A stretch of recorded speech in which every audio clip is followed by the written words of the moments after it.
মাসটা হলো সাদাকার মাস, এই মাসটা হলো কোরআন তেলাওয়াতের মাস, এই মাসটা হলো দোয়া করার মাস। আল্লাহর কাছে নিজের যত চাওয়া আছে সেই চাওয়াগুলো পেশ করার মাস হচ্ছে রমাদানুল মুবারক। রোজা রাখলে পুরস্কার কি? তোমার জিন্দেগীর গুনাহ মাফ হবে। সালাতুত তারাবিহের মধ্যে দাঁড়িয়ে দাঁড়িয়ে নামাজ পড়লে লাভ কি? তোমার জিন্দেগীর গুনাহ মাফ হবে। গভীর রাতে একাকী তাহাজ্জুদের নামাজের মধ্যে দাঁড়িয়ে ইবাদত করলে তোমার কি লাভ হবে? তোমার জিন্দেগীর গুনাহ মোচন হবে। লম্বা সময় তেলাওয়াত করলে শুনলে কি লাভ হবে? তোমার জিন্দেগীর গুনাহ মাফ হবে। আর একজন রোজাদারকে যদি ইফতার করাও তাহলে কি লাভ? তোমার জিন্দেগীর গুনাহ মাফ হবে। তোমার অধীনস্থের কাজ যদি রমজানে একটু কমিয়ে দাও তাহলে পুরস্কার কি জানো? তোমার জিন্দেগীর গুনাহ মাফ হবে।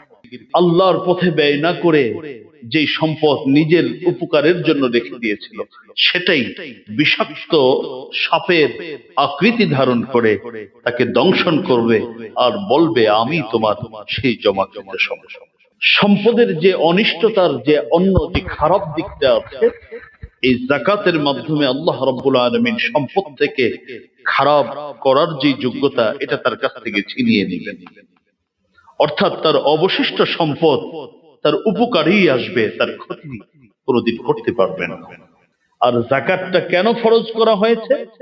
ইল্লা লিইউতাইয়িবা মা বাকিয়া মিন আমওয়ালিকুম, তোমাদের অবশিষ্ট যত সম্পদ আছে যাকাত বাদে তোমাদের যত সম্পদ আছে এই পুরোটা সম্পদকে পবিত্র করার জন্য, এই পুরোটা সম্পদকে সম্পদের অকল্যাণ থেকে বাঁচানোর জন্য আল্লাহ রাব্বুল আলামিন যাকাত ফরজ করেছেন।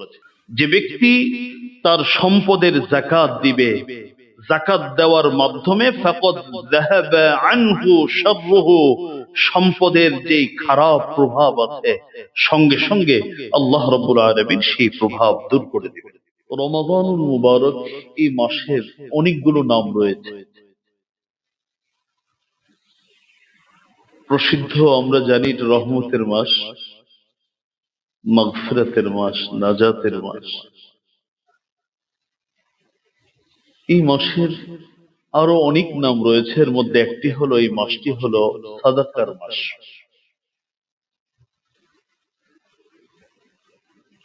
এটা শুধু রহমতের মাস, এভাবে বিশেষ রহমতের মাস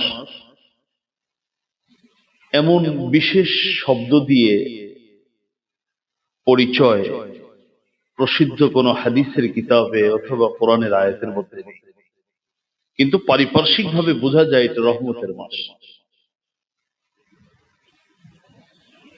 তবে হাদিস দ্বারা প্রমাণিত এটা হলো সাদাকার মাস। এই মাসটার নাম হলো সাদাকার মাস।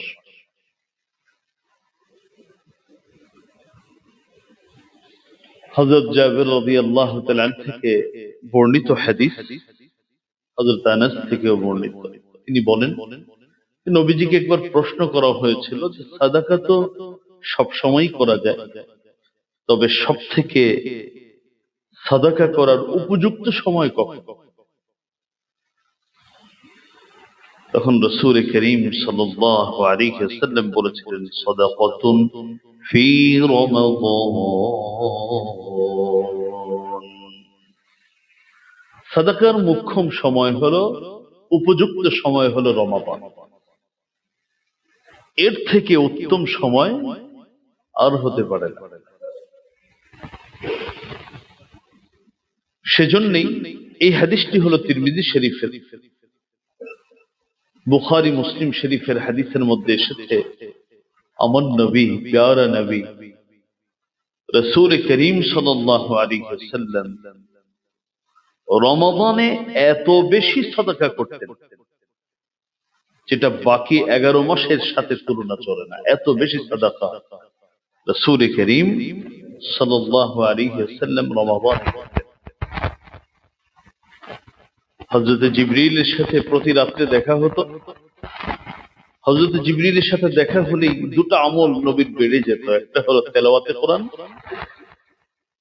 আর একটা হলো সাদাকা।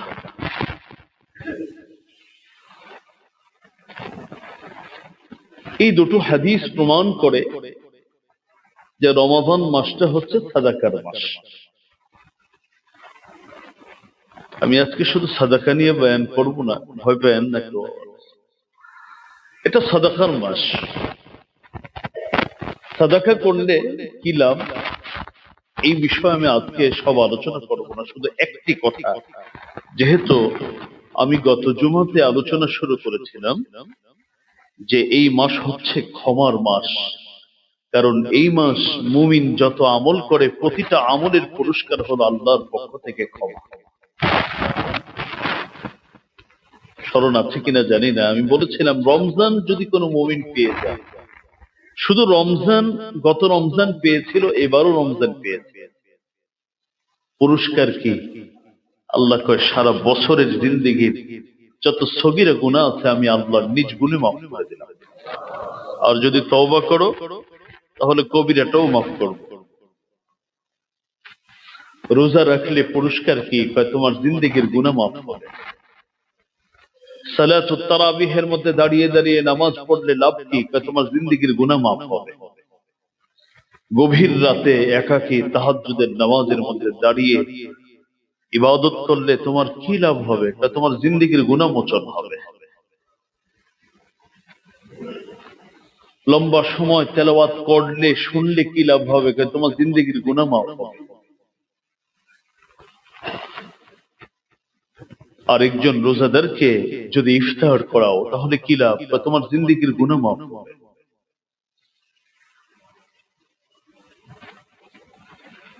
তোমার অধীনস্থের কাজ যদি রমজানে একটু কমিয়ে দাও তাহলে পুরস্কার কি জানো? তোমার জিন্দেগির গুনাহ মাফ হবে।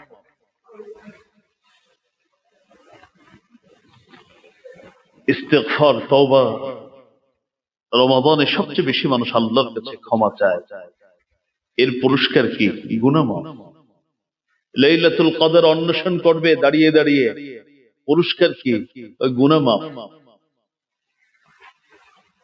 অর্থাৎ এই মাসটাকে আমার আল্লাহ রাব্বুল আলামিন এমন ভাবে সুসজ্জিত করেছেন, এমন ভাবে সাজিয়েছেন, সকাল দুপুর রাত এমন কোন সময় নেই যে সময়টা বান্দার গুনাহ মোচনের জন্য আল্লাহ রাব্বুল আলামিন উপযোগী করেন। পুরোটা সময় আমার আল্লাহ চান 11 মাসের ত্রুটিগুলো যেন এই একটি মাসে একেবারে পরিচ্ছন্ন হয়ে সে যেন পুত পবিত্র হতে পারে। এই জন্যই আল্লাহ রমাদান নসিব করেছেন। তো রমাদানের আরেকটি আমল হচ্ছে সাদাকা। সাদাকার পুরস্কার কি? সাদাকার পুরস্কার হলো গুনাহ মাফ। সুবহানাল্লাহ ওয়া বিহামদিহি। সাদাকার সবচেয়ে বড় পুরস্কার হলো আল্লাহ তার জিন্দেগির গুনাহ মাফ করে দিবেন।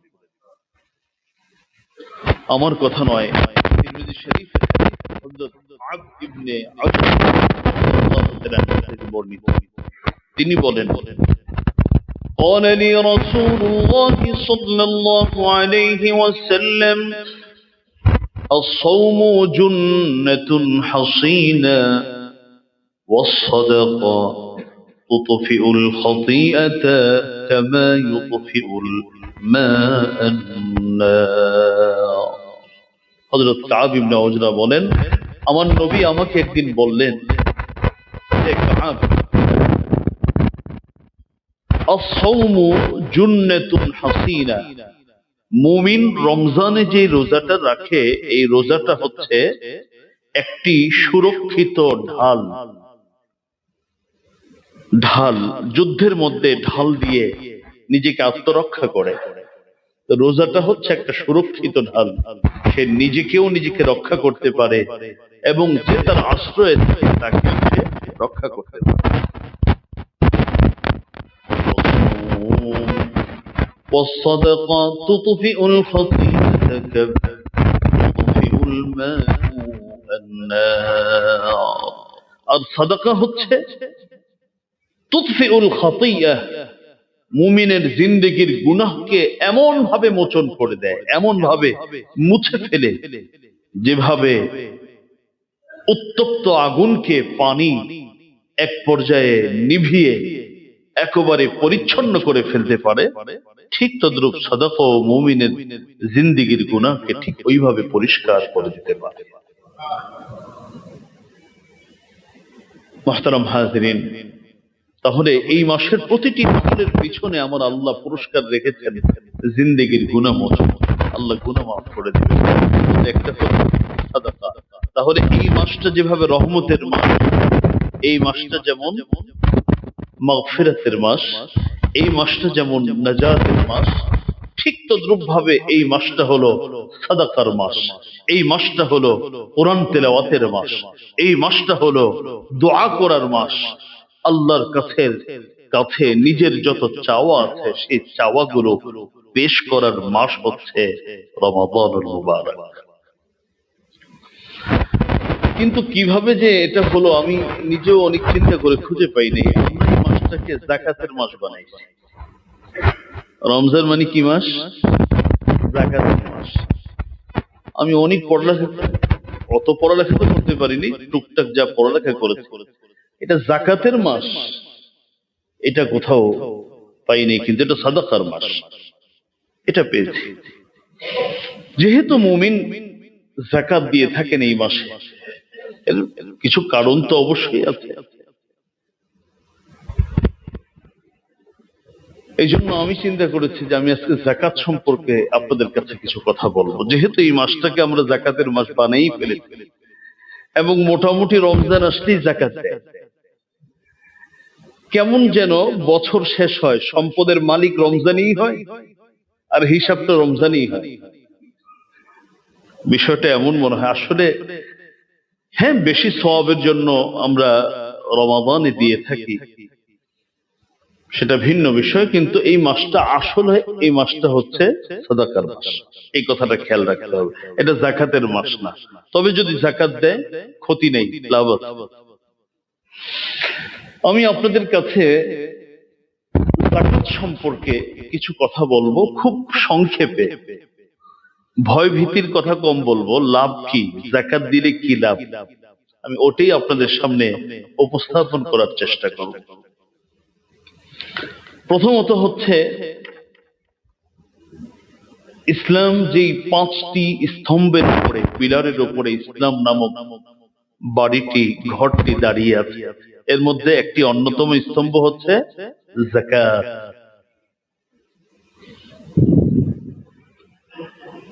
কোরআনে কারীমের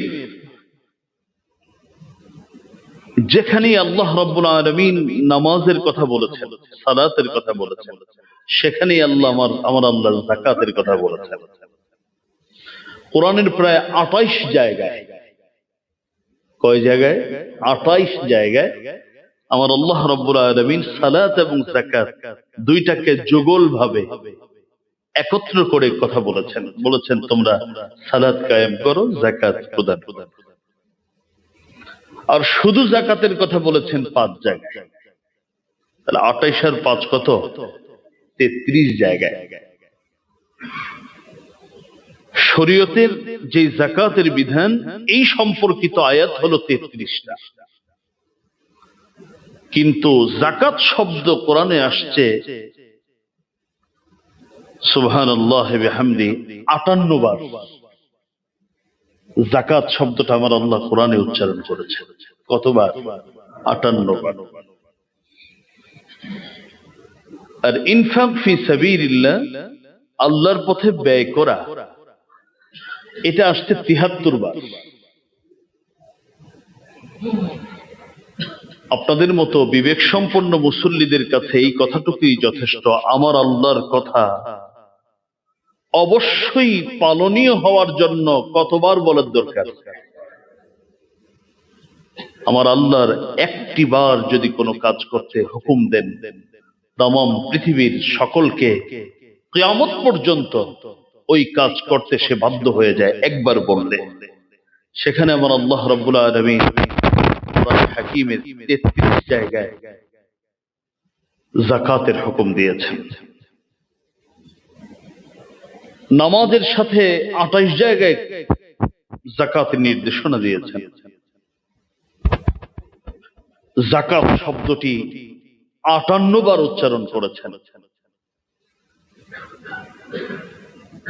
আল্লাহ কোরআনে বলেন সূরাতুল বাকারার 110 নং আয়াতে, ওয়াকিমুস সালাতা ওয়া আতুজ যাকাতা ওয়া মা তুকদ্দিমু লিআনফুসিকুম মিন খায়রিন তাজিদুহু ইনদাল্লাহ ইন্নাল্লাহা বিমা তা'মালুনা বাসীর।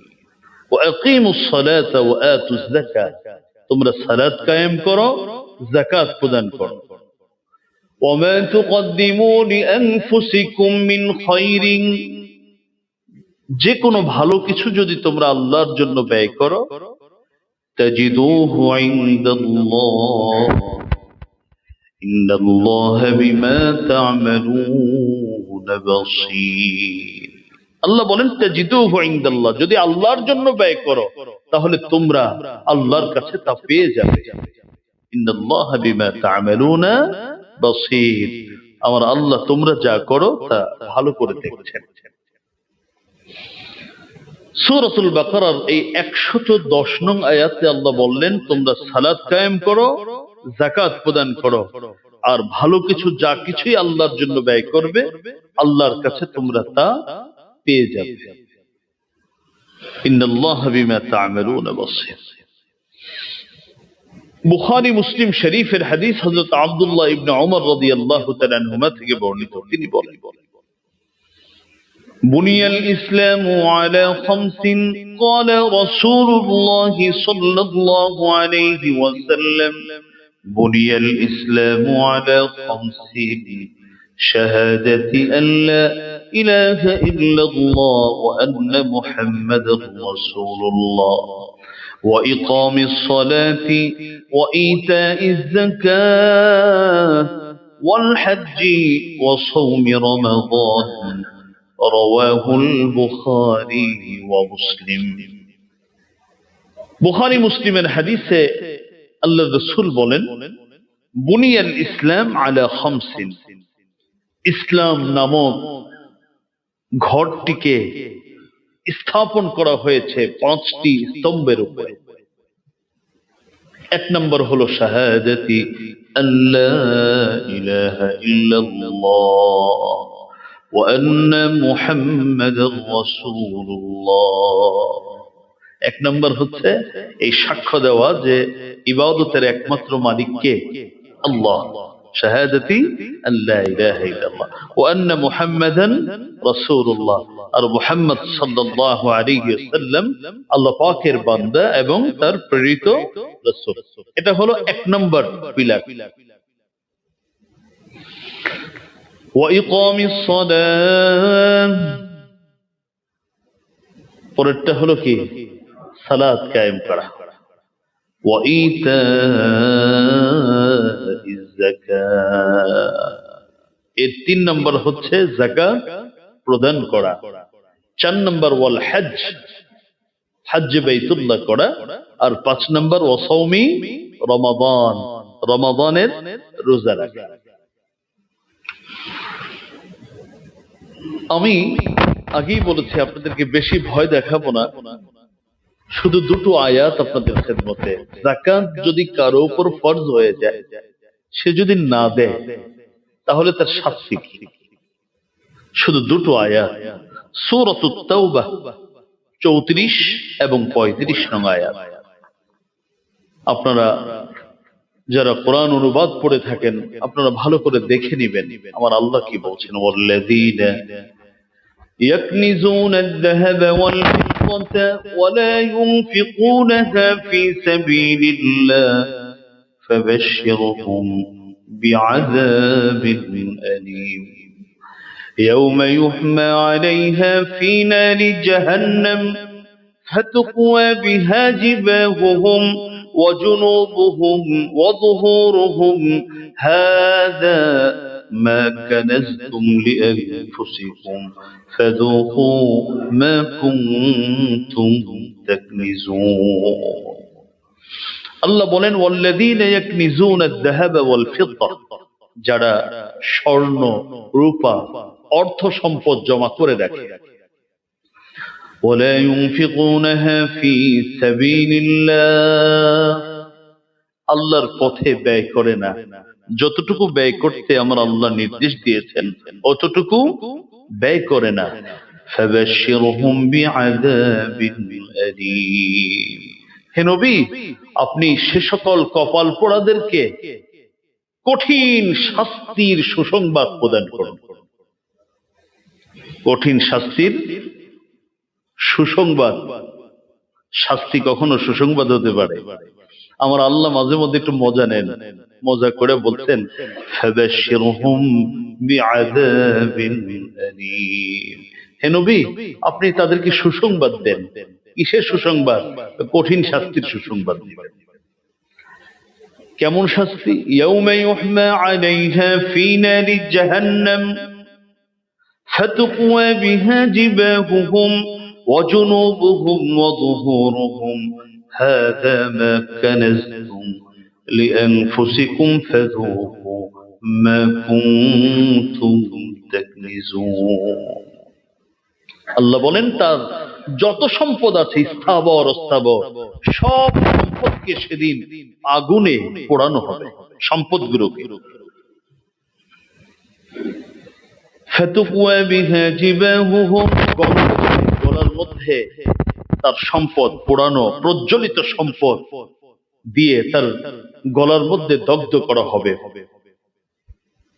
তার পাশে, তার পিঠে, পেটে, এক কথায় পুরোটা দেহের মধ্যে তার সম্পদ দিয়ে তাকে প্রজ্বলিত করা হবে। আর সম্পদ সেদিন কথা বলবে। হাদিসের মধ্যে আসছে সম্পদ নিজেই সেদিন বিষাক্ত সাপের আকৃতি ধারণ করে সম্পদের মালিকের সাথে কথা বলবে, হাদা মা কানাজতুম লিআনফুসিকুম ফাযুকু মা কুনতুম তাকনিজুন। এই আমারে চিনস? আমারে চিনস না? ওই যে খুব আদর যত্ন করে যেটা রেখে দিতি, আমি তো তোমার সেই জমাকৃত সম্পদ। হাদা মা কানাজতুম লিআনফুসিকুম, যে সম্পদ তুমি ভোগ করার জন্য রেখে দিয়েছিলে, আজকে আমি তোমার সামনে উপস্থিত হয়ে গেছি। ফাযুকু মা কুনতুম তাকনিজুন, জমা করছো যে, এত কষ্ট করে যে জমা করছো, পুরস্কার গ্রহণ করতে হবে না? পুরস্কার গ্রহণ করো। অর্থাৎ নিজের জমাকৃত সম্পদ নিজের আল্লাহর পথে ব্যয় না করে যে সম্পদ নিজের উপকারের জন্য রেখে দিয়েছিল, সেটাই বিষাক্ত সাপের আকৃতি ধারণ করে তাকে দংশন করবে আর বলবে, আমি তোমার সেই জমাকৃত সম্পদ। সূরাতুত তাওবা 34 এবং 35। আমি যাকাত ফরজ হওয়ার পরে না দিলে যে কত শাস্তি, আমি আর বেশি বললাম না, শুধু এই দুটো আয়াত আপনাদের বিবেকের সামনে রেখে দিই। তবে যাকাত দিলে কি লাভ, আমি শুধু আপনাদেরকে সেই লাভগুলো, উপকারগুলো, আমার জানা মতে পৃথিবীতে পরিপূর্ণ পাগল ছাড়া প্রত্যেকেই নিজের লাভ বোঝে। সুতরাং আমি আপনাদের কাছে লাভ কি, সে লাভগুলো তুলে ধরছি। এক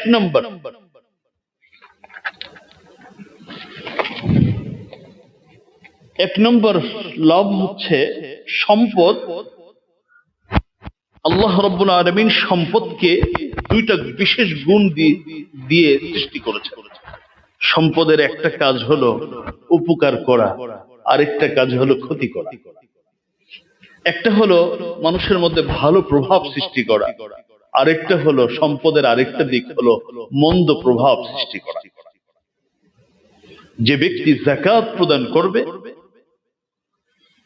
আল্লাহ রাব্বুল আলামিন সম্পদের যে অনিষ্টতার যে অন্য যে খারাপ দিকটা আছে, এই যাকাতের মাধ্যমে আল্লাহ রাব্বুল আলামিন সম্পদ থেকে খারাপ করার যে যোগ্যতা, এটা তার কাছ থেকে ছিনিয়ে নেবেন। অর্থাৎ তার অবশিষ্ট সম্পদ তার উপকারেই আসবে, তার ক্ষতি কোনোদিন করতে পারবে না। এটা হলো এক নম্বর পুরস্কার। সূরাতুত তাওবার 34 এবং 35 নং আয়াত যখন নাজিল হলো যে সম্পদ জমা করে রাখলে, আল্লাহর রাস্তায় ব্যয় না করলে যন্ত্রণাদায়ক শাস্তির সুসংবাদ গ্রহণ করুন, এই আয়াত যখন নাজিল হলো সাহাবায়ে কেরাম বিচলিত হয়ে পড়ে। তার মানে আমাদের ঘরে আর কি রাখা যাবে না? স্বর্ণ রূপা অর্থকড়ি জমা করে রাখা যাবে না। হযরত ওমর ইবনুল খাত্তাব রাদিয়াল্লাহু তাআলা আনহুকে নবীর সাহাবীরা ধরলেন যে আমরা করব কি, সব কি দিয়ে দিব? হযরত ওমর রাদিয়াল্লাহু তাআলা আনহু বললেন, তোমরা টেনশন করো না, আমি নবীর কাছে যাচ্ছি। এই আয়াতের মর্ম এটা হওয়ার কথা নয় যে ঘরে কোনো অর্থ সম্পদ জমা করে রাখা যাবে, তবে এর সুনির্দিষ্ট ব্যাখ্যা আগে আমি নবীর কাছ থেকে জানি, এরপরে তোমাদেরকে জানাবো। হযরত ওমর ইবনুল খাত্তাব রাদিয়াল্লাহু তাআলা আনহু নবীর কাছে চলে গেলেন, গিয়ে বললেন, ইয়া রাসূলুল্লাহ, সূরা তাওবার 34 এবং 35 নং আয়াত নাযিল হওয়ার পরে আমরা বড় পেরেশানিতে পড়ে গেছি। আমরা এখন দ্বিধা বিভক্ত। এখন কি আমরা কিছু ঘরে রাখবো, না দিন আনবো আর দিন খাবো, করবো কি? এবার রাসূল করিম সাল্লাল্লাহু আলাইহি ওয়াসাল্লাম ওই আয়াতের ব্যাখ্যা দিচ্ছেন। আবু দাউদ শরীফের হাদিস, ইন্নাল্লাহ লাম ইয়াফিযিজ যাকাত ইল্লা লিয়ুতাইয়িবা মা বাকিয়া মিন আমওয়ালিকুম, ইন্নাল্লাহ লাম ইয়াফিযিজ যাকাত ইল্লা লিয়ুতাইয়িবা মা বাকিয়া মিন আমওয়ালিকুম, রাওয়াহু আবু দাউদ। নবী বললেন, ওমর, সূরাতুত তাওবার 34 এবং 35 নং আয়াতের মর্মটা হচ্ছে আল্লাহ রাব্বুল আলামিন তোমরা কোনো অর্থ করি জমা করতে পারবে না, বিষয়টা এমন নয়, বরং নির্দিষ্ট পরিমাণ রাখা যাবে। এর বেশি যদি থাকে তাহলে এর বিপরীত তোমাকে যাকাত দিতে হবে। আর যাকাতটা কেন ফরজ করা হয়েছে? ইল্লা লিয়ুতাইয়িবা মা বাকিয়া মিন আমওয়ালিকুম, তোমাদের অবশিষ্ট যত সম্পদ আছে, যাকাত বাদে তোমাদের যত সম্পদ আছে, এই পুরোটা সম্পদকে পবিত্র করার জন্য, এই পুরোটা সম্পদকে সম্পদের অকল্যাণ থেকে বাঁচানোর জন্য আল্লাহ রাব্বুল আলামিন যাকাত ফরজ করেছেন। আবু দাউদ শরীফের হাদিস। আল্লাহু আকবার। সহিহ তারগীব এবং তারহিবের হাদিস হযরত জাবির থেকে বর্ণিত। তিনি বলেন, قال رسول الله صلى الله عليه وسلم من أدى زكاة ماله فقد ذهب عنه شره, যে ব্যক্তি তার সম্পদের যাকাত দিবে, যাকাত দেওয়ার মাধ্যমে ফাকাদ যাহাবা আনহু শাররুহু, সম্পদের যে খারাপ প্রভাব আছে সঙ্গে সঙ্গে আল্লাহ রাব্বুল আলামিন সেই প্রভাব দূর করে দিবেন। সম্পদের আগেই বলেছি, সম্পদের দুটা প্রভাব, একটা ভালো প্রভাব আছে আর একটা মন্দ প্রভাব আছে। হাদিসের মধ্যে এই সহিহ তারগীব এবং তারহিবের হাদিসে রাসূল বললেন, সম্পদের মন্দ প্রভাব থেকে যাকাতের মাধ্যমে আল্লাহ রাব্বুল আলামিন যিনি যাকাত প্রদানকারী তাকে হেফাজত করবেন। আর 2 নম্বর বললাম পুরস্কার, তার অবশিষ্ট সম্পদকে আল্লাহ পাক পুত পবিত্র করে দিবেন। এটা হলো প্রথম পুরস্কার। যাকাত দিলে, যাকাত যে অর্থটুকুর দিব, যাকাত দেওয়ার পরের পুরোটা সম্পদকে আমার আল্লাহ পবিত্র করবেন এবং তার অনিষ্টতা থেকে যাকাত প্রদানকারীকে। 2 নম্বর পুরস্কার হলো, শুধু সম্পদকে আল্লাহ পবিত্র করবেন না, যিনি যাকাত দিবেন তার ভিতরে যত মানবীয় খারাপ গুণ রয়েছে, যেমন মানুষের অন্তরে লোভ লালসা কাজ করে, কৃপণতা কাজ করে। আমি কোন এক জুমাতে বলেছিলাম, স্মরণ আছে কিনা আপনাদের আমার জানা নেই, আমার আল্লাহ রাব্বুল আলামিন মানুষকে হুকুম দিয়েছেন যে তুমি মাথা থেকে পা পর্যন্ত তুমি আমার দেয়া রিজিক ব্যবহার করো, যার যত তৌফিক করো, করতে থাকো, তবে তোমার কলবটা আমার জন্য রেখে দিও, ওই জায়গাটার মধ্যে আর কাউকে জায়গা দিও না, ওখানে আমাকে জায়গা দিও। যতক্ষণ পর্যন্ত একজন মুমিনের অন্তরে থাকবে আল্লাহ,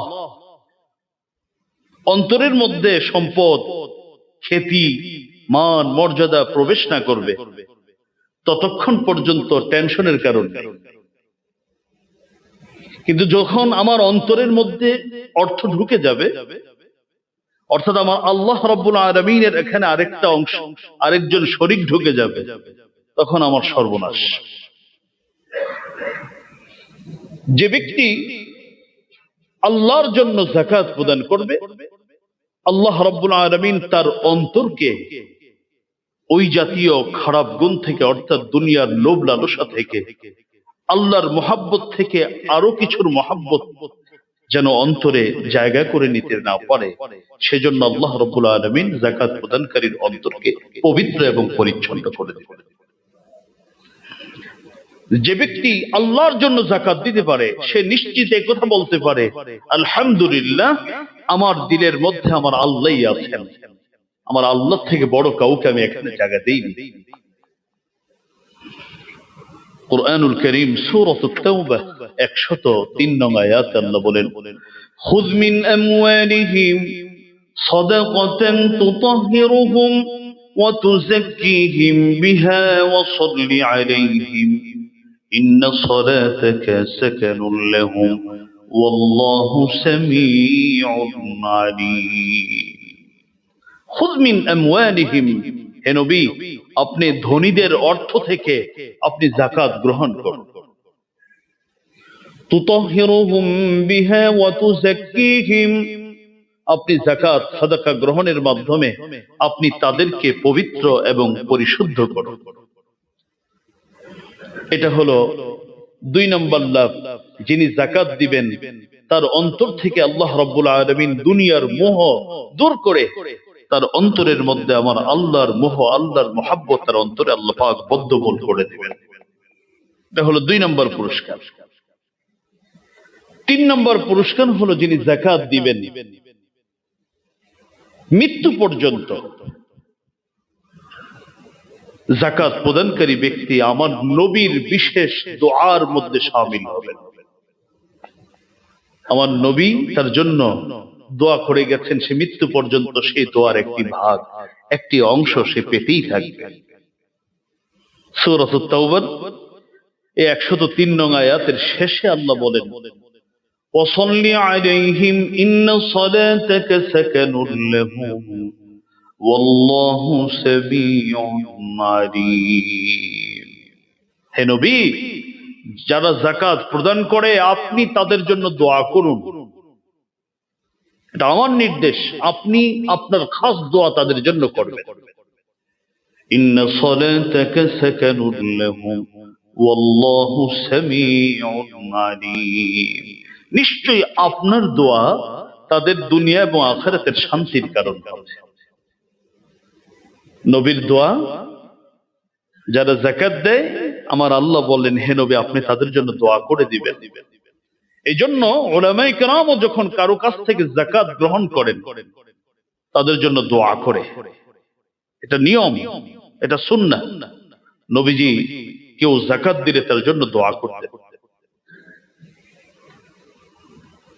তাহলে কোন ব্যক্তি যদি যাকাত দেয়, আমি 3টা পুরস্কারের কথা বললাম। প্রথম হলো তার সম্পদের অনিষ্টতা থেকে আল্লাহ তাকে হেফাজত করবে।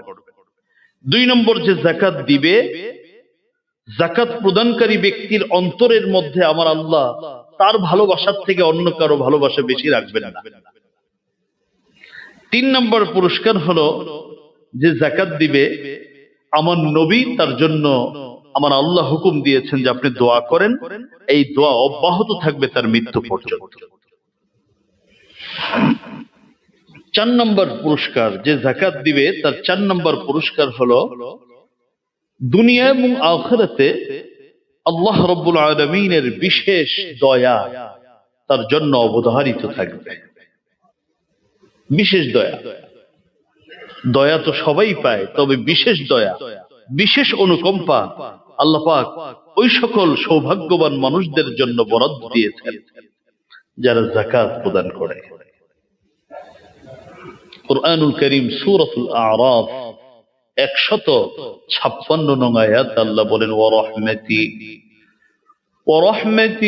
ওয়াসিআত কুল্লা শাই فسأكتبها للذين يتقون ويؤتون الزكاة والذين هم بآياتنا يؤمنون। আল্লাহ বলেন, ওয়া রাহমাতি ওয়াসিআত কুল্লা শাই, আমার দয়া পৃথিবীর সব কিছুকে শামিল করে নিয়েছে। এমন কোনো কিছু নাই যার প্রতি আমি রবের দয়া প্রতিনিয়ত বর্ষণ হচ্ছে না, আমার দয়া প্রত্যেকটা বস্তুর উপর রয়েছে। فسأكتبها للذين يتقون ويؤتون الزكاة والذين هم بآياتنا يؤمنون। আমি আমার খাস রহমত লিখে রাখবো, লিখে দিব ওই সকল মানুষদের জন্য।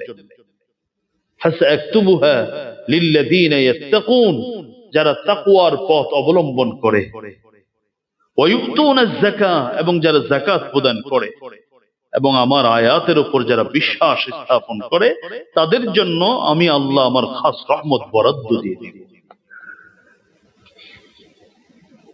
সূরাতুল আরাফ 156 নং আয়াত। তাহলে যে ব্যক্তি যাকাত দিবে, দুনিয়াতে এবং আখিরাতে আল্লাহ রাব্বুল আলামিন তার খাস রহমত তার প্রতি নাযিল করবেন। 5 নম্বর পুরস্কার, যে ব্যক্তি যাকাত দিবে তার যত সম্পদ আছে এই সম্পদের সুরক্ষা আমার আল্লাহ নিজে দিবেন। ওই বাকি সম্পদকে আল্লাহ নিজে হেফাজত করবেন। শুধু হেফাজত করবেন না, বরং তার বাকি সম্পদের মধ্যে আমার আল্লাহ রাব্বুল আলামিন বরকত বাড়িয়ে দিবেন। আসুন নবীর হাদিসের মধ্যে কি এসেছে, হযরত হাসান রাদিয়াল্লাহু তাআলা থেকে বর্ণিত সহিহ তারগীব এবং তারহিবের হাদিস। হযরত হাসান বলেন, قال رسول الله صلى الله عليه وسلم قال رسول الله صلى الله عليه وسلم حصنوا أموالكم بالزكاة। হযরত হাসান বলেন, রাসূল করিম সাল্লাল্লাহু আলাইহি ওয়াসাল্লাম বলেছেন, তোমরা তোমাদের সম্পদকে সুরক্ষিত করো যাকাতের মাধ্যমে। তোমরা যখন যাকাত দিবে তখন তোমাদের সম্পদ সুরক্ষিত হবে। এটার হেফাজতের দায়িত্ব আমি আল্লাহ নিজে গ্রহণ করি। সহিহ তারগীব এবং তারহিবের। শুধু তাই নয়, সূরাতুস সাবা 22 নম্বর পারার সূরাতুস সাবা 39 নং আয়াতে আল্লাহ বলেন, وما أنفقتم من شيء فهو يخلفه وهو خير الرازقين وما أنفقتم من شيء فهو يخلفه وما أنفقتم من شيء فهو يخلفه وهو خير الرازقين। আল্লাহ বলেন, وما أنفقتم من شيء, তোমরা যা কিছু আল্লাহর জন্য ব্যয় করো, ফাহুয়া ইউখলিফু, আল্লাহ তোমাদেরকে তার প্রতিদান দিবেন, বিনিময় দিবেন। তাফসীরে ইবনে কাসিরের মধ্যে আসছে কি বিনিময় দিবেন। আল্লামা ইবনে কাসির বলেন, বিনিময় হলো দুটা। দুনিয়াতে বিনিময় হলো যে অর্থ দান করবে, আল্লাহ তার অর্থ বাড়িয়ে দিবেন, অথবা অর্থের যেই কার্যকারিতা সেটা বাড়িয়ে দিবেন।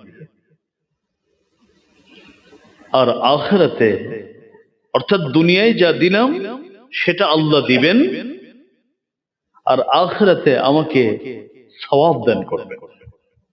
তাহলে দুনিয়াতে অর্থ দিলে আমাকে আল্লাহ রাব্বুল আলামিন হয় অর্থই বাড়িয়ে দিবেন, অথবা অর্থ বাহ্যিকভাবে বাড়াবেন না, তবে অর্থের যে প্রয়োজনীয়তা, মানুষ অর্থ দিয়ে যেই কাজগুলো করে সেই কাজগুলো আমার আল্লাহ নিজ পক্ষ থেকে সমাধান করে দেবেন। আর আখিরাতের সওয়াব তো এটা অতিরিক্ত রয়েছে। সম্পদ যে বাড়বে এটা বুখারী মুসলিমের আরেক হাদিস দ্বারা প্রমাণ।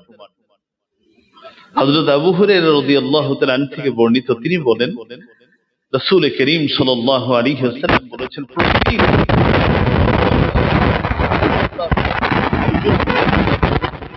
আসমান থেকে নাযিল দুজন ফেরেশতা, আপনার জন্য আমার জন্য। এই দুই ফেরেশতার কাজ কি? এই দুই ফেরেশতার কাজ হলো, একজন দোয়া করে, আল্লাহুম্মা আতি মুনফিকান খলাফা ওয়া ইয়াকুলু আল-আখার আল্লাহুম্মা আতি মুমসিকান তালাফা। এই দুই ফেরেশতার মধ্যে একজন দোয়া করে, আল্লাহ আপনার যেই বান্দা আপনার জন্য, আপনাকে সন্তুষ্ট করার জন্য সাদাকা করে, দান করে, হে রব আপনি তার সম্পদ বাড়িয়ে দেন। আর দ্বিতীয় ফেরেশতা দোয়া করে, আল্লাহ যে দেয় না, আটকায় রাখে, আপনিও তার জন্য আটকায় রাখেন, এটা কিচ্ছু দিবেন না। বুখারী এবং মুসলিম শরীফের হাদিস।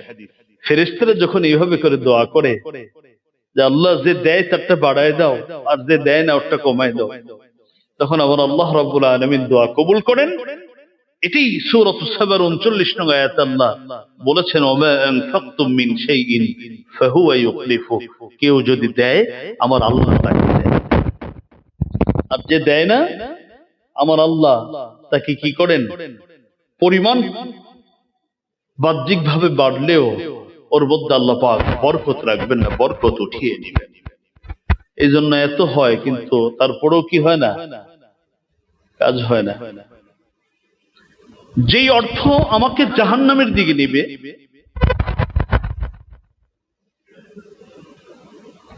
এরকম অর্থ হওয়া থেকে না হওয়া অনেক ভালো।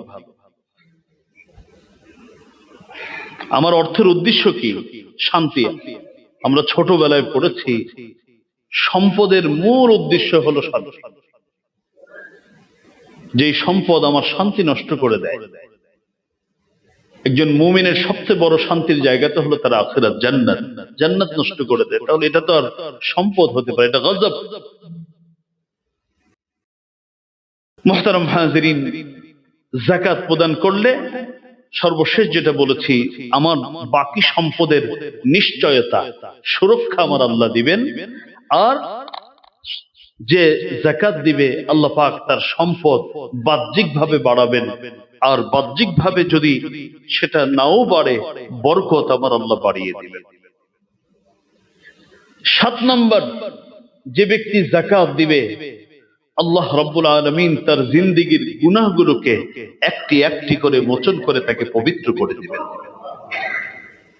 যে যত বেশি যাকাত দিতে পারবে আল্লাহ পাক তার তত বেশি গুনাহ মোচন করবে। কুরআনুল কারীম সূরাতুল মাঈদার 12 নং আয়াতে আল্লাহ বলেন, لئن أقمتم الصلاة وآتيتم الزكاة وآمنتم برسلي وعزرتموهم وأقرضتم الله قرضا حسنا لأكفرن عنكم سيئاتكم ولأدخلنكم جنات تجري من تحتها الأنهار। আল্লাহ বলেন, তোমরা যদি সালাত কায়েম করো, যাকাত প্রদান করো, তাহলে আরো কিছু শর্ত আছে। এই কাজগুলো করলে আমি তোমাদের একটা পুরস্কার দিব, সেটা হলো আমি তোমাদের জীবনের গুনাহগুলোকে আমি মাফ করে দেব। সালাত কায়েম করলে, যাকাত দিলে, নবীদের প্রতি ঈমান আনলে, তাদেরকে সাহায্য করলে আমার আল্লাহ বলেন তোমাদের পুরস্কার হবে, আমি তোমাদের জিন্দেগীর গুনাহ মাফ করব। তাহলে যাকাতের মাধ্যমে কি হয়? আমার আপনার জিন্দেগীর গুনাহ মাফ হয়। 8 নম্বর পুরস্কার হলো, যে ব্যক্তি যাকাত দিবে, আমরা কিয়ামত দিবসের ভয়াবহতার কথা কোরআন এবং হাদিস থেকে জেনেছি। একটা দিন 50,000 বছরের সমান হবে। কোটি কোটি মাইল দূরে অবস্থিত সূর্যটাকে মাথার কাছে এনে দেওয়া হবে। এই কথাগুলো তো আমরা জানি কোরআন এবং হাদিস থেকে। সেই দিনের ভয়াবহতাটা কেমন হবে? গর্ভবতী মা গর্ভের সন্তান প্রসব করে দিবে, টেরও পাবে না। পৃথিবীর প্রতিটি মানুষকে, সূরাতুল হজের প্রথম আয়াতে আল্লাহ বলেছেন, প্রতিটি মানুষকে মনে হবে নেশাগ্রস্ত, উন্মাদ হয়ে আছে, পাগল হয়ে আছে।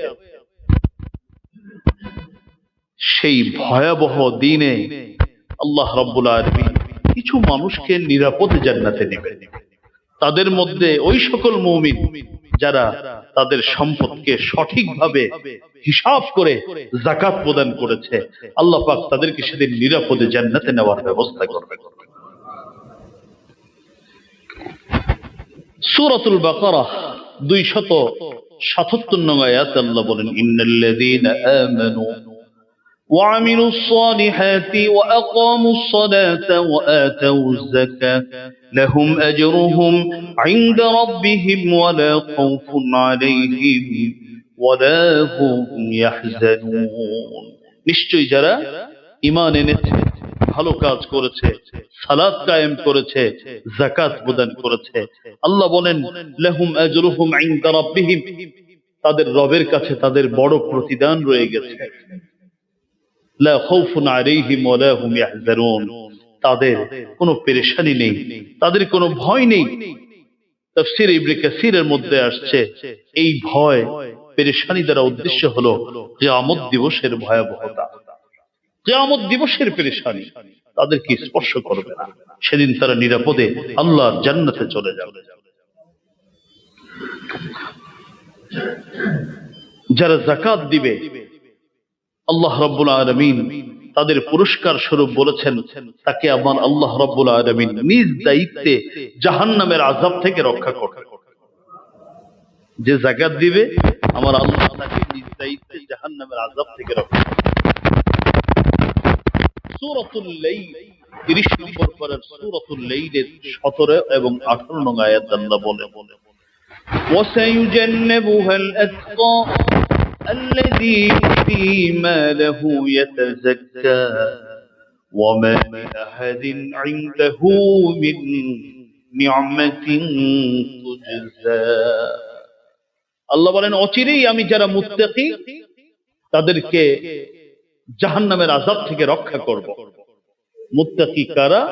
আল্লাযী ইউতি মালাহু ইয়াতাযাক্কা, যারা তার সম্পদকে নিজেকে পরিশুদ্ধ করার জন্য, সম্পদকে পরিশুদ্ধ করার জন্য যারা আল্লাহর জন্য দান করে, তারাই হলো মুত্তাকি, এবং তাদেরকে আমি জাহান্নামের আযাব থেকে রক্ষা করব। তাহলে যারা যাকাত দিবে, আমার আল্লাহ তাদেরকে জাহান্নামের আযাব থেকে রক্ষা করবে। সর্বশেষ পুরস্কার হলো যারা যাকাত দিবে, আল্লাহ রাব্বুল আলামিন তাকে জান্নাতে আসীন করবেন, জান্নাতে তাকে প্রবেশ করাবেন। সূরাতুন নিসা 162 নং আয়াতে আল্লাহ বলেন, والمقيمين الصلاة والمؤتون الزكاة والمؤمنون بالله واليوم الآخر أولئك سنؤتيهم أجرا عظيما। আল্লাহ বলেন, যারা সালাত কায়েম করে, যাকাত প্রদান করে, যারা আল্লাহ এবং আখিরাত দিবসের প্রতি বিশ্বাস রাখে, তারা ওই সকল সৌভাগ্যবানদের অন্তর্ভুক্ত হবে যাদেরকে আমি মহা প্রতিদান তথা জান্নাত দান করে আমি যাদেরকে সম্মানিত করব, তাদের মধ্যে তারা অন্তর্ভুক্ত হবে। মুহতারাম হাজিরিন, সহিহ মুসলিমের হাদিস, হযরত আবু আইয়ুব আনসারী রাদিয়াল্লাহু তাআলা আনহু থেকে বর্ণিত, তিনি বলেন, এক ব্যক্তি নবীর কাছে আসলেন, এসে বললেন, দুল্লানি আলা আমালিন আ'মালুহু ইউদনিনি মিনাল জান্নাহ ওয়া ইউবাঈদনি মিনান নার।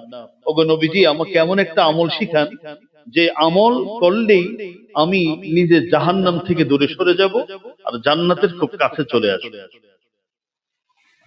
আমার জাহান্নাম ভয় লাগে, এই জন্য আমি জাহান্নাম থেকে বাঁচতে চাই আর জান্নাতের কাছে যেতে চাই, এমন একটা আমল আমাকে শিখান।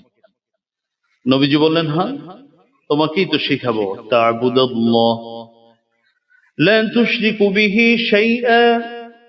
ভালো করে শুনবেন।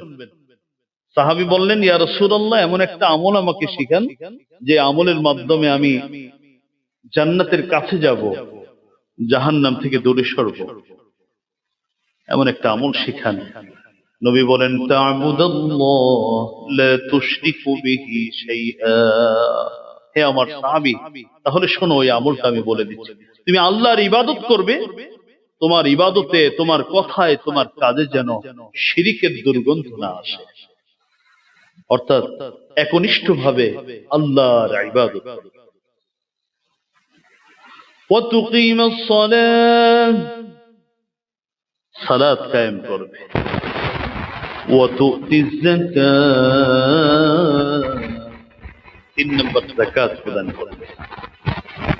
4 নম্বর ওয়া তাসিলু যা রহিমিক, তোমার আত্মীয়দের সাথে তুমি নিজ থেকে সম্পর্ক স্থাপন করবে। কয়টা? চারটা। এক নম্বর হলো শিরিকবিহীন ইবাদত করবে আল্লাহ। দুই নম্বর সালাত কায়েম করবে। তিন নম্বর যাকাত প্রদান করবে। চার নম্বর আত্মীয়দের সাথে সুসম্পর্ক মেনটেন করবে। এই চারটা কাজ যদি করতে পারো তাহলে জান্নাত তোমার কাছে চলে আসবে, আর জাহান্নাম থেকে তুমি অনেক দূরে চলে যাবে, অর্থাৎ জাহান্নাম তোমাকে লাগু পাবে না। এই কথাটা বলতেই ওই সাহাবী ওয়াজ শুনে চলে যাচ্ছে। রাসূল করিম সাল্লাল্লাহু আলাইহি ওয়াসাল্লাম অপর সাহাবীদেরকে বললেন, ও আমার সাহাবীরা, ইন তামাসসাকা বিমা উমিরা বিহি দাখালাল জান্নাহ। যদি আমার এই সাহাবী এই চারটা কাজ করে, শিরিকবিহীন আমার রবের ইবাদত করে, সালাত কায়েম করে, যাকাত ঠিকমতো প্রদান করে, আর আত্মীয়দের সাথে সম্পর্ক স্থাপন করে, আমি নবী সুসংবাদ দিলাম আল্লাহ তাকে জান্নাতে অবশ্যই প্রবেশ করাবে। সহিহ মুসলিম শরীফ। মুহতারাম হাজরিন, যাকাত প্রদান করলে কত লাভ আমি মাত্র কয়েকটা আপনাদের কাছে বললাম। সাদাকা করলে, যাকাত প্রদান করলে আল্লাহ পাক জানের হেফাজত করেন, মালের হেফাজত করেন, ঈমানের হেফাজত করেন, গুনাহ মুক্ত করেন, জাহান্নামের আযাব থেকে রক্ষা করেন। এগুলো হচ্ছে শুধু তাই নয়, যারা যাকাত প্রদান করে, হিসাব করে যারা সুন্দরভাবে যাকাত দেয়, আল্লাহ রাব্বুল আলামিন মানুষের অন্তরে তার ভালোবাসা সৃষ্টি করে দেয়, মানুষ তার জন্য দোয়া করে। মুহতারাম হাজরিন, যাকাত সম্পর্কিত অনেক মাসআলা আছে যেগুলো এখন বলার সুযোগ নেই, আর বলার ঠিকও না মাহফিলের এরকম মাজমার মধ্যে, কারণ অনেক সময় ভুল বোঝাবুঝি হয়ে থাকে।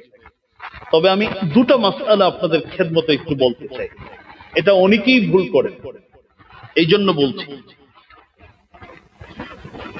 আপনারা অবশ্যই জানেন যে যাকাত ফরজ হওয়ার জন্য নেসাব পরিমাণ মাল নিজের কাছে থাকতে হয়। নেসাব 52.5 তোলা রূপা 18 ক্যারেট হলে এখন মনে হয় 1,72,000 সামথিং, আর 22 ক্যারেটের হলে সম্ভবত 2,11,000 সামথিং। ধরেন 2.25 লক্ষ টাকা, সতর্কতামূলক এই 1,72,000 টাকাই ধরে নেন। এটা হলো নেসাব পরিমাণ মাল। নেসাব পরিমাণ মাল যদি, কথার কথা আজকে রমাদানের কত রমজান? 9 রমজান। আজকে আমি হিসাব করছি, তো আমার কাছে নেসাব পরিমাণ মাল আছে, কথার কথা 5 লাখ টাকা আমার কাছে আছে, বা 3 লক্ষ টাকা আছে। আগামী বছর রমাদানের এই দিনে যদি আমার কাছে নেসাব পরিমাণ মাল থাকে, তাহলে আমার উপর যাকাত ফরজ হয়ে গেল। এটা আমরা মোটামুটি সবাই জানি। তবে দুটো বিষয় এখানে পরিষ্কার হওয়া দরকার। আমার আজকে 3 লক্ষ টাকা আছে, আগামী বছর এই দিনে আমার 30 লক্ষ টাকা আছে, বাকি 27 লক্ষ টাকা হয়তো 1 মাস আগে আসছে। তা আমরা অনেকে ভুল করি যে এটা তো 1 বছর পূর্ণ হয়নি, এই 27 লক্ষ টাকা 1 বছর পূর্ণ হয়নি, তো যাকাত দিব কয় লাখ টাকা? 3 লাখ টাকা। এটা ভুল। বরং এই 9 তারিখে যত টাকার আপনি মালিক হবেন, নেসাবের পরে যেই পরিমাণটা থাকবে ওইটা 1 বছর হওয়া জরুরি না। নেসাব পরিমাণ টাকা 1 বছর থাকা মানে বছরের ওই ডেটে শুরুতে এবং শেষে থাকা জরুরি। এরপরে যেটা অবশিষ্ট আসবে এটা কিন্তু 1 বছর হওয়া কি নয়? জরুরি না। এই ভুলটা আমরা অনেকেই করি। উদাহরণস্বরূপ, আমার এখন 27 লক্ষ টাকা অতিরিক্ত আসছে, আমি 30 লক্ষ টাকার যাকাত দিব। আবার প্রয়োজনে আমার টাকা খরচ হয়ে গেছে, আগে ছিল 1 কোটি টাকা ঠিক, কিন্তু ওই সময় আমার কাছে আছে 3 লাখ টাকা, তাহলে আমি 3 লক্ষ টাকারই যাকাত দিব। তবে আল্লাহর সাথে তো আর অন্য কিছু করার সুযোগ নেই। আমাদের সাথে আমরা আপনার সাথে করতে পারবো, কিন্তু আল্লাহর সাথে তো ভুল বুঝাবুঝি বা অন্য কিছু করার সুযোগ নাই। ওইটা তো আপনারা বোঝেন ভালো করে। আচ্ছা, এই একটা বিষয় আমাদের পরিষ্কার হওয়া উচিত। আরেকটা বিষয় হলো, এটা গুলশানের জন্য খুব বিশেষভাবে প্রযোজ্য, রাগ করেন না। সেটা হচ্ছে, আমরা যখনই যাকাত দিতে যাই তখন ঋণকে হিসাব করি, বলে যে ঋণ তো বাদ দিতে হবে। হ্যাঁ, ঋণ বাদ দিতে হবে। ঋণ দুই ধরনের। একটা ঋণ হলো একজন মানুষের খাবার, চিকিৎসা, বসবাস, শিক্ষা, এই সকল কাজের জন্য ঋণ গ্রহণ করা। অনেক সময় মানুষ খেতে পারে না, চিকিৎসা করতে পারে না, এই জন্য কি করছে? ঋণ করছে। এই ঋণটা অবশ্যই বাদ যাবে। আরেকটা হলো ব্যবসা বাড়ানোর জন্য ঋণ করা। তো ব্যবসা বাড়ানোর জন্য যে ঋণটা করেছি, কথার কথা আল্লাহ আমাকে একটা সুযোগ দিয়েছেন, আমি এখানে 500 কোটি টাকা ঋণ নিয়েছি। এখন হাতে দেখে আছে 30 কোটি, আর ঋণ কত? 500 কোটি। সুতরাং উনি তো যাকাত। এদিকে একটু খেয়াল রাখতে হবে, এখানে এই ঋণটা গ্রহণযোগ্য নয়। ব্যবসার হিসাবটা ব্যবসার সাথে আলাদা করা। অবশ্যই খেয়াল রাখতে হবে যে এই ঋণ যেটা আমি করেছি, এই ঋণটা আসলে কিসের জন্য করেছি? আমার খাওয়ার জন্য না, পড়ার জন্য না, চিকিৎসার জন্য না, আমার ব্যবসাটাকে ভালো করার জন্য, আরো মানসম্মত করার জন্য, হয়তো আরো মানুষের কর্মসংস্থান করার জন্য। নিঃসন্দেহে এটা ভালো নিয়ত, তবে ওই অর্থটা এখানে মিলালে সর্বনাশ হয়ে যাবে। তাহলে আমার মনে হয় সারা বাংলাদেশ থেকে যাকাত এই এলাকায় বেশি আসবে। এই জন্য এদিকে লক্ষ্য রাখতে হবে। এই মাসালার প্রতি আমরা সবাই খুব সতর্ক থাকবো। আমি আর বেশি মাসালা বলবো না। যদি আপনাদের যাকাত সম্পর্কিত কোনো মাসালা জানার প্রয়োজন হয়, যেহেতু এটা ফরজ ইবাদত, আমি ইনশাআল্লাহ আপনাদের খেদমতে থাকবো। যতটুকু আলোচনা হলো, আল্লাহ আমাদেরকে বুঝার, আমল করার তৌফিক দান করুন। আমিন। ওয়া আখিরু দাওয়ানা আনিল হামদুলিল্লাহি রাব্বিল আলামিন। আসসালামু আলাইকুম।